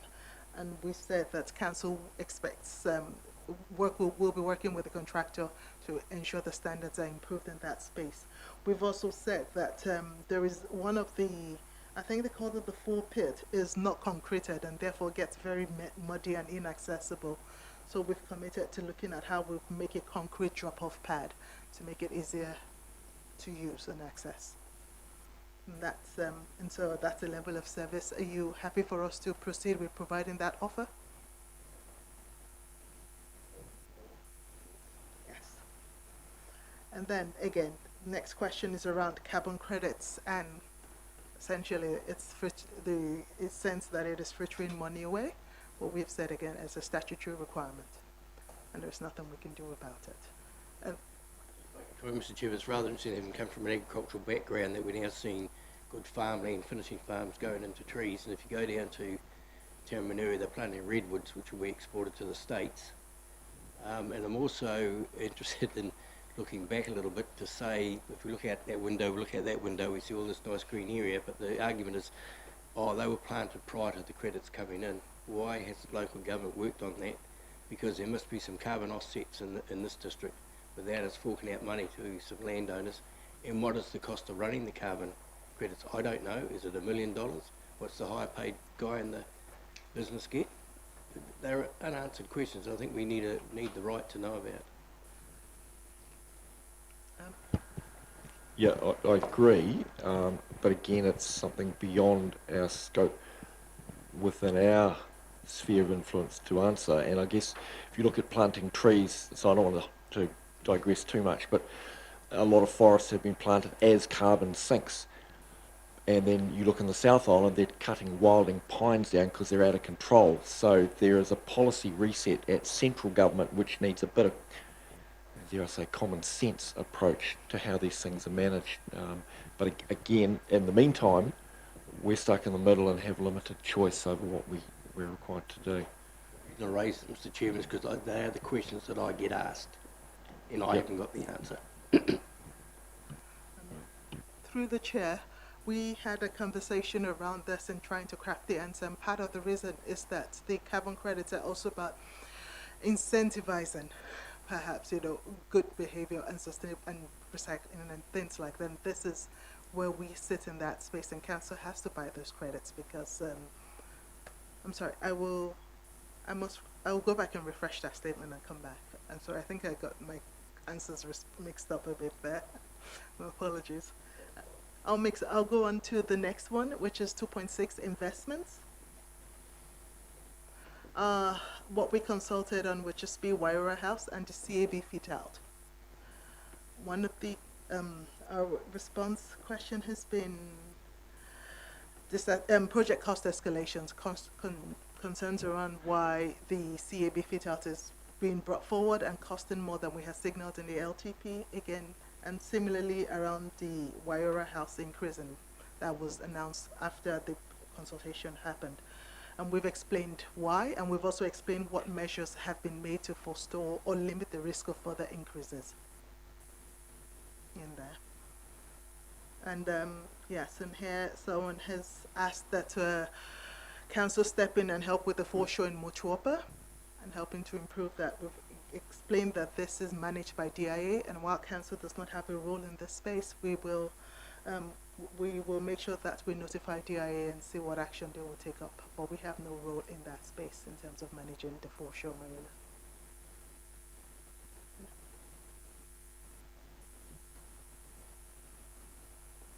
Yeah, I'm happy with that. I guess my only comment would be, even though it's not our responsibility, not our job, fobbing it off I don't see as a viable option. If we commit to advocacy and actually working with those who are responsible rather than just saying, not our problem, I'd be more comfortable with that. Yes. Yeah, I think it's something that the team actually does. So, Yes. Some words around from Greg in that space will be, Exactly. he does that all the time. Thanks. That's all good there. And same thing again around cost escalations for Wairora House and the fit out, the center CAB fit out, and why and so we've again these are answers that have been given above and which we've talked on earlier as part of our discussions on this space. Was there, and I think that's it. The biggest questions are around project cost escalations and why the amount has gone higher. It's been answered and deferred to. Is there anything extra to add in this space? Councillor Park? Thank you. One of the submitters today from the Kinloch Families Trust spoke about just even like a small thing of a pedestrian crossing. Dennis is not here, but from a health and safety perspective, if there's 4 school buses and kids crossing that road, is that something that we can do in existing budgets? It's something that Dennis will have to have a look at and clear around their safety budgets. So they've got money set aside for those, and whether it comes up to the top of the water in that. But pedestrian crossings are quite hard to put in. It's reliant on volume of pedestrians and volume of cars coming through there as well. So it's a mixture. So probably unlikely just with the size of Kinloch, but there are other alternatives that we can look at. But certainly we'll put it with our safety eyes on. Great, thank you.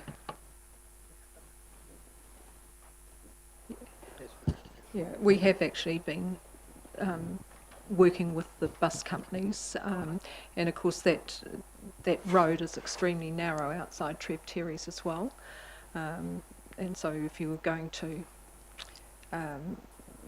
when you get people arriving and departing, there are cars on both sides, so there is an issue around the safety. And, oh, Yeah, and Kathy, So- weren't they talking about relocating the stop or looking into that? Not in the short term. There is no other area that allows for an in and an out flow. So unfortunately not. The only area potentially could be where the OPC is looking at putting their building. okay. And so the next one is just the general feedback. The other categories, we've talked about them as part of our earlier decisions, the fees and charges and significance and engagement. So here is one talking about maintenance of the Control Gates Bridge, and staff have responded and said guardrails are planned to be repaired shortly, and and the work is, the bridge is inspected and is sound, structurally sound essentially. As that response, there's some request for some repair work and remarking of one of the access roads of the car park, which is one of council's least reserves. And we're saying that staff are currently scoping the work with the intention of providing costings and finding out who should actually be paying for it, whether it would be council or whether it would be the club should just be applying for a grant and funding that. So no extra funding in that space. This was Richard Hoadley made a submission. Amongst things he talked about was maintaining, I believe it was the Farawaka Point Reserve, and making it a place of, just giving it due diligent note regard as a place of beauty in the neighborhood. And so the team here have clarified that they continue to work on removing weed vegetation and plant suitable species and all of that, and that any further use of that area will be subject to a long-term development plan as part of the reserve plan. Cool. I have some sympathy for a submission because the road out there and the parking areas could do with some improvement.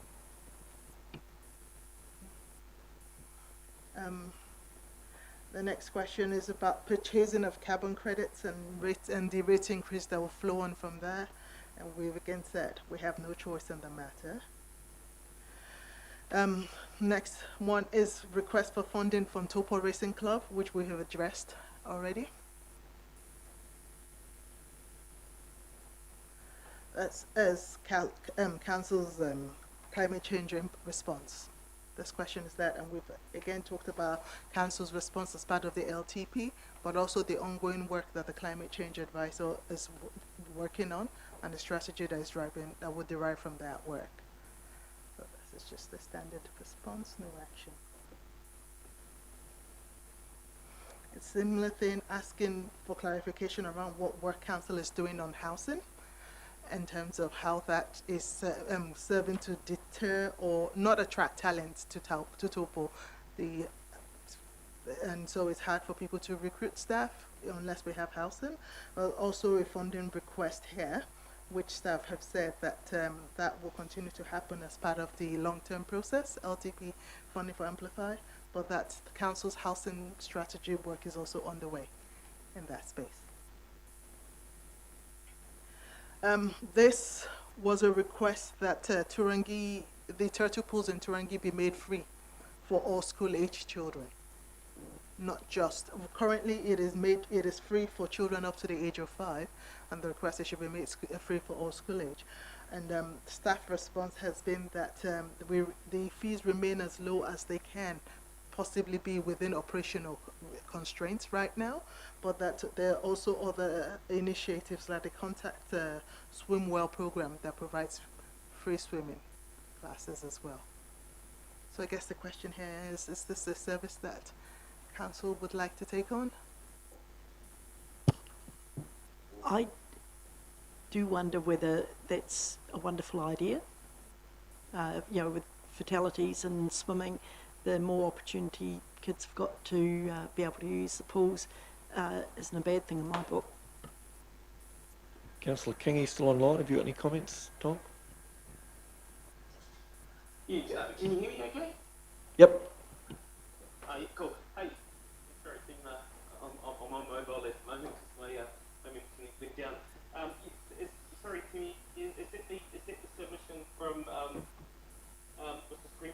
Yes, it is. Yeah, okay. Yeah, so I mean, the swimming item has been pretty topical down these ways, and there's certainly been multiple submissions over the years to drive that age group down, to make it more accessible, I guess, to our kids in the smaller communities. I think there's always been a level of support for that, but it's been around that affordability. So, I mean, we're all supportive to try and encourage great use in pools and with programs, because obviously being next to the lake, it's important that our kids do have the confidence to be able to go out into the waina safely. So, yeah, I mean, if that can be considered and we can provide for that some way, somehow, then certainly supportive of it, but I guess we need to crack those numbers. I guess my question would be, what's the cost impact of this? What's the cost? Oh, look, I can't give you an exact revenue number. I was actually just trying to skim through the fees and charges to see what the price is at the moment. I mean, ultimately, yep, we can do a piece of work off the back of this if that's what elected members are looking at doing. Thanks, Steve. Councillor Body? Yeah. Councillor Park? Just through the chair, I think it would be quite interesting to provide the other side of that charge. I think the impact is like $31 is absorbed into general rates for each person that goes into the pools, or something around that figure. Yeah, I guess, I mean, it depends on how you look at it. And in a community facility, if you look at a per person charge and what the real cost is, you're right, it's going to be significant, but you'd argue every toilet visit is the same. So yeah, when you're doing a community facility, it's hard to do that. I guess a couple of things I'd say on that is that when we put the 5 and under for free, we did that district-wide, and that was really intentional, that the same level of service should be provided across the community. So my recommendation, strong recommendation, would be that if you want to consider it for Turangi, you'd consider it for AC bars as well. We did do Mangakino for free, but that was because there was quite a different situation with it being seasonal, and it was actually costing us more with a very little use to run the thing than what it would otherwise. I know and it was, I think, was it 2 LTPs ago, Councillor Park, that we put the 5 and under for free in. I know the Mayor propagated that one at the time, and it was a controversial decision around the table. It was very split. I think in practice, and Steve can talk to it, but I think it's worked quite well at the pools. Even with staff, we were a bit nervous when we put it in place, but there's been a lot of people through. But the cost would be a whole lot. That lost income would be a whole lot more than just the $13 per person or whatever it is. So it's whilst personally I think it might be a good thing for you to consider at some point, I'd probably question it at this very moment, given some of the conversations we've been having about rates affordability. And just through the chair, just to clarify, we've already moved and seconded the fees and charges for the next financial year, so it's too late. Yeah, actually, good point. Yep. Thanks, John. So we're going to have to park that one. Thank you. Unless there's an appetite to revisit our previous... No, not looking like it. Thank you. It's probably more of a subsequent LTP type discussion anyway, given that you haven't consulted on it, so you actually don't know the views of the community either. So. I suspect that would be something we'd need a little bit more information around, whether it's for all children or we just tinker with the age cut-off, 5, 6, 7, 8, or whatever it is. And again, it's a cost-benefit conversation around swimming skills and how much it costs and who foots the bill. When we put 5 and under, we always talked about potentially changing that again in the future. If future councils were of a mind to. And it was on the back of what Auckland and others were doing at that point around swimming. Yeah, just through the chair, I think, and it's good to note that the Contact Swimwell program, where all school-age children have access to free swimming lessons and use our facilities. Timmy, Yes. moving on. All right. The next one is just a statement of thanks from Back Taupō, and just an expectation that their funding will continue as part of the partnership agreement we have in place with them for the next 3 years. So again, stock standard, no extra, no requirements. for feedback.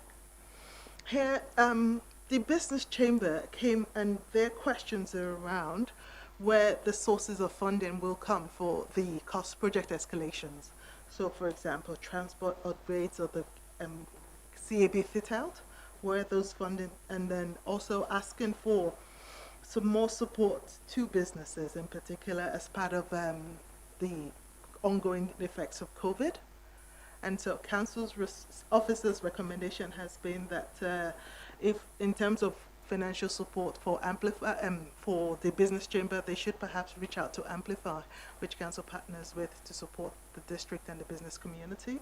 We've also mentioned that where the sources of funding will come from for the project we've talked about there, and that what and council's response is part of the LTP. So again, nothing in here particularly requires a response or action from you as council. This is just us responding to their statements.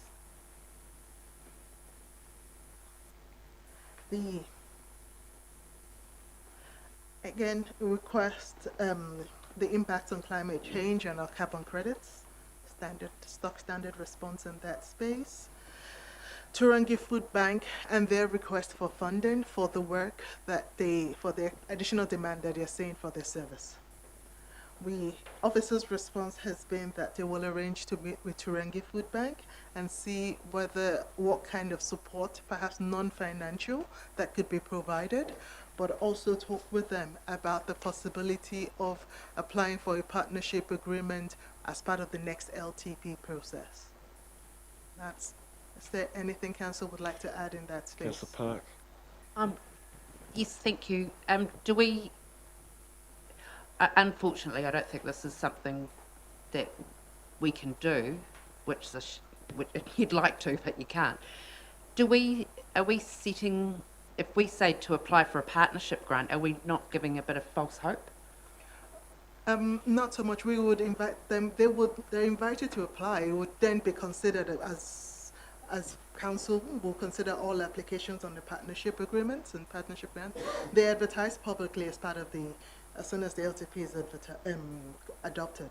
So no, it wouldn't. There's no guarantee that they would be successful. It would be up to council to make the decision at that point. But that is an avenue of sustained funding for 3 years for them, if they are successful.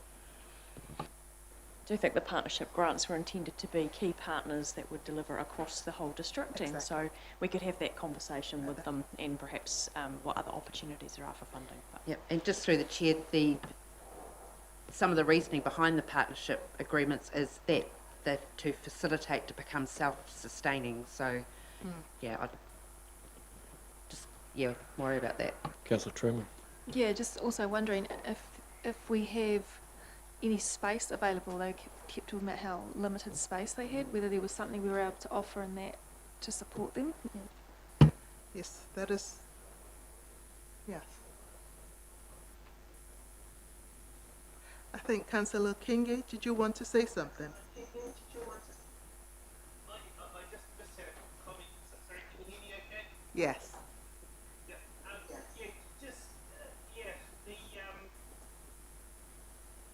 I just wonder about the partnership grants. Obviously, there's some timing things in there. I also wonder whether you comment. I believe that you might have some new roles coming around that could development space within our team. Whether there was some capability, some of our team was assisted with. I think that the request from Maggie is very much going to be what we'll get from a lot of our organisations that are supporting communities. So it might not be a partnership grant, but that's going to be a start supported application to elsewhere.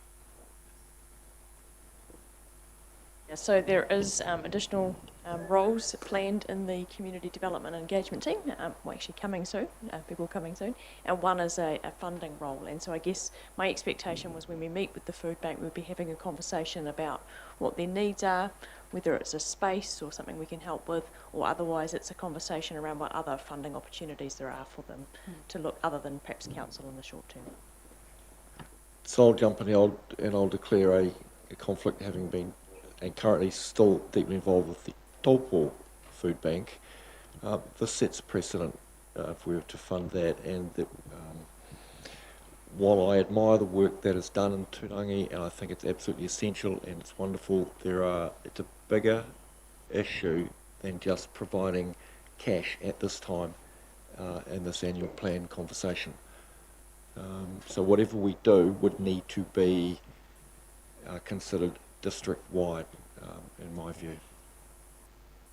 So is there any more conversation around this? Because we've been asked specifically for a sum of money, so we need to make a decision on this.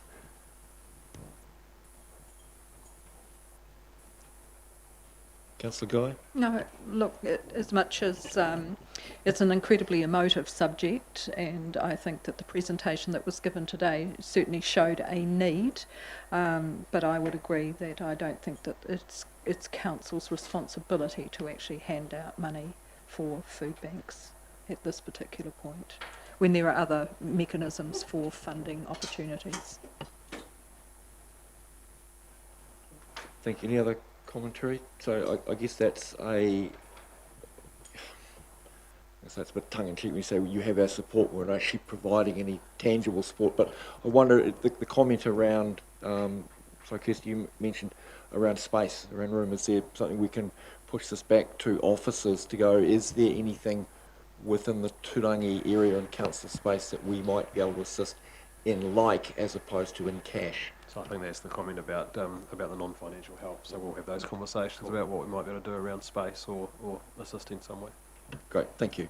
And through the chair, just to also confirm that they are getting funding from TTCB as part of the community grant in that space from council.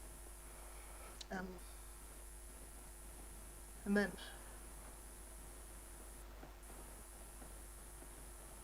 this is a submission from Kinloch Families Trust, and they are proposing the need for a pedestrian crossing on Kinloch Road to allow safe crossing for the school children.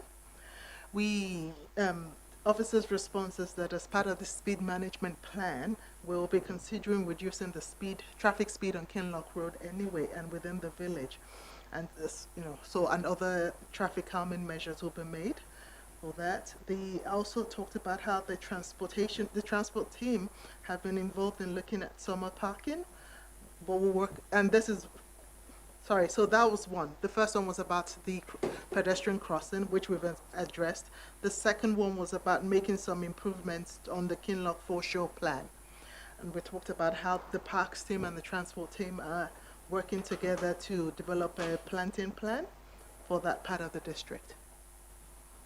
And so work is underway. And as I mentioned during their submission, there will be a discussion on Thursday at the Kinloch representative group from Parks and Reserves on that plan.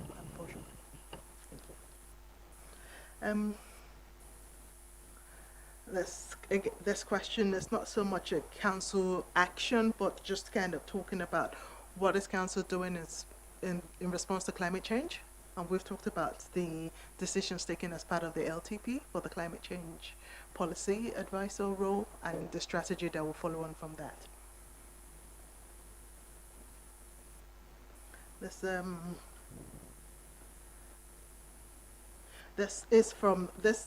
is a full submission from MPRG, and where the part of the thing is requiring that work be done on the lakefront plan in Mangakino, but also looking at the basketball court that was already planned for year 2 of the LTP for the coming financial year, about how that project can continue.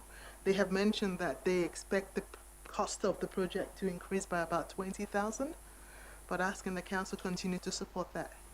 And officers have said the plan is that the lakefront plan is currently, work is underway on that, and that the basketball court, there's further scoping required to determine the sites and what shape it will look like.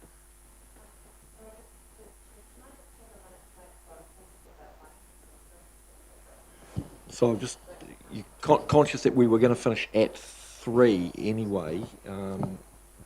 So, can we? That's the last, almost done. Tom, Yes. you still online? Yeah. Yep, that's fine, thanks. So I guess I'll ask the question, sorry, Timmy, are we happy to continue? Let's finish this off today, or do we want to go for another few minutes and then reconvene tomorrow?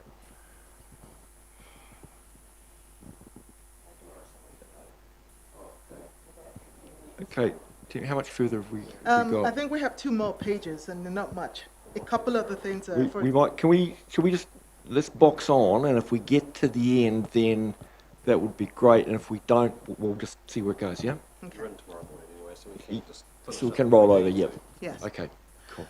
So, yes. Thanks, Timmy. That was Mangakino, and then the next.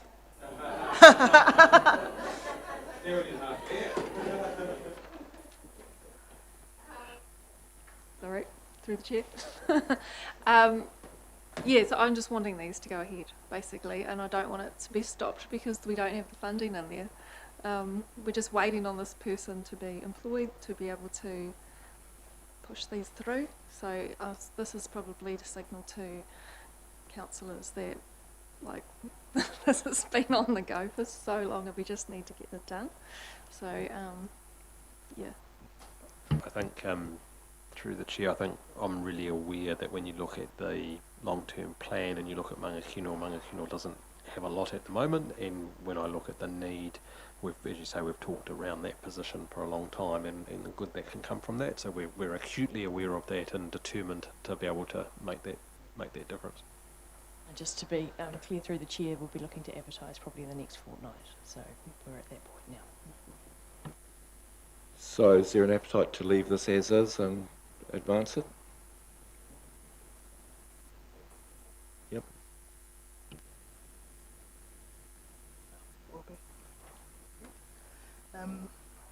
The next statement is just around the carbon credits again and council's requirements in that place. There was, and I guess the final one really is, there was a document received from New Zealand Chinese Language Week, just providing information around the work they do and how council can work with them in that space. There was no requirement for funding or any concrete action from council in this as part of that submission, and so we will pass on that information on to the community development team to continue to engage with our Chinese community. So I thought there was a request for a small amount of funding in that submission. Did I misread that? I might A couple of $1,000, I thought it was. Let me see. Go back there. My apologies. Trying to go back quickly.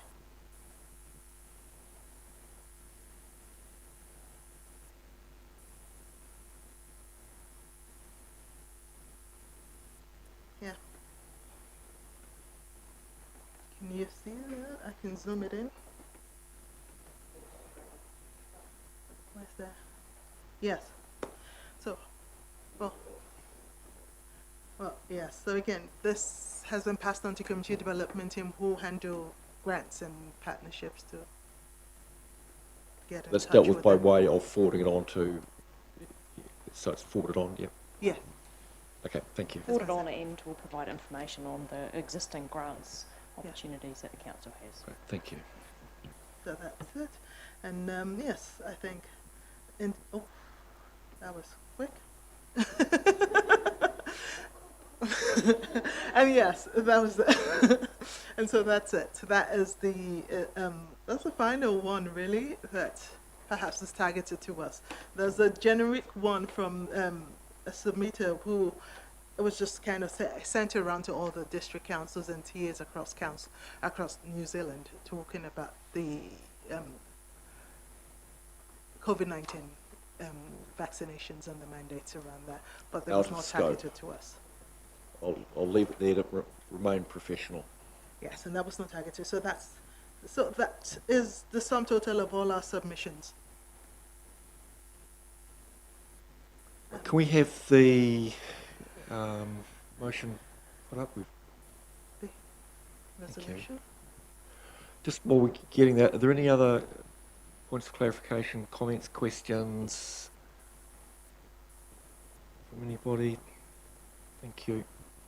That issue, but I'll leave that to another meeting. It's to do with the autumn risk, but it's not get this meeting over and done with. So Not specific to the annual plan conversation? Thank you. Yep, leave it for another. To do with expenditure, but not the annual plan. Yep.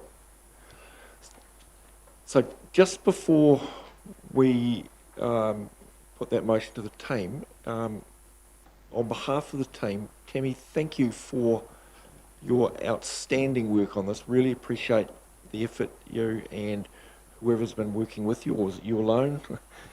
The team put in, you have, Brian. thank you. I was going to say, it hasn't necessarily made our job easier, but it's made our job far more straightforward, and really want to express our thanks to you in a public forum. Understand you are departing. Not sure if everyone was aware of that, so we wish you all the best for your next venture. So thank you. Add to that, Mr. Chairman, we've had difficulty in the past. It's the way we respond to submissions with answers, and I think that's been well covered today, so congratulations.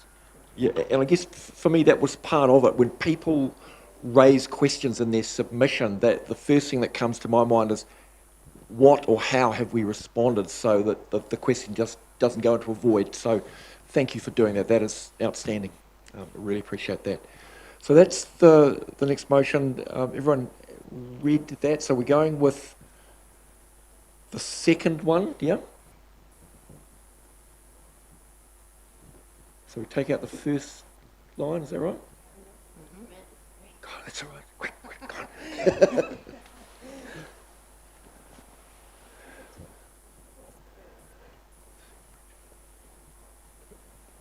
I think we voted to remove that for now. It's removed from the annual plan.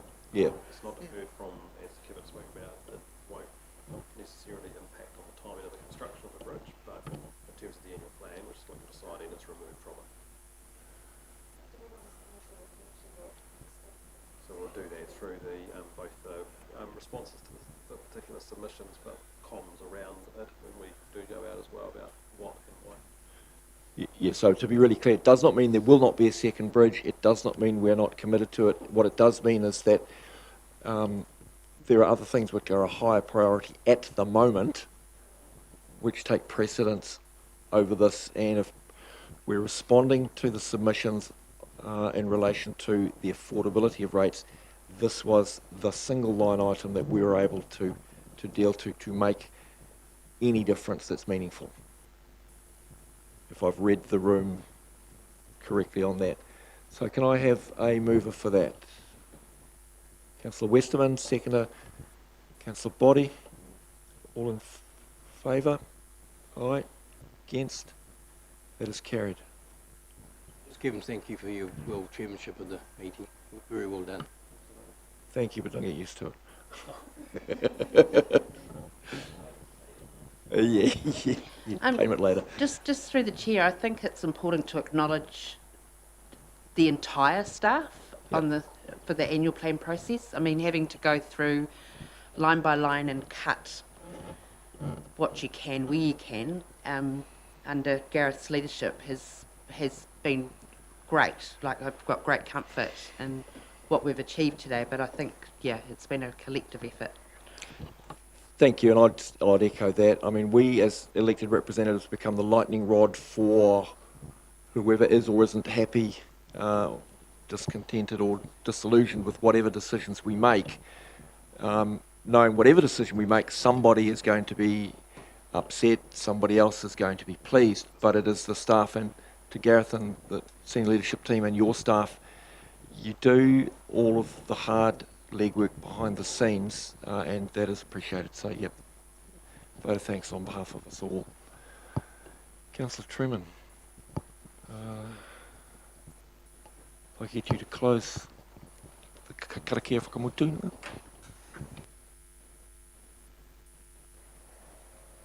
Unuhia te rito o tēnei hui. Kia wātea I runga, kia wātea I raro. Aro ki te tika, aro ki te pai. Hui e, tae ki e.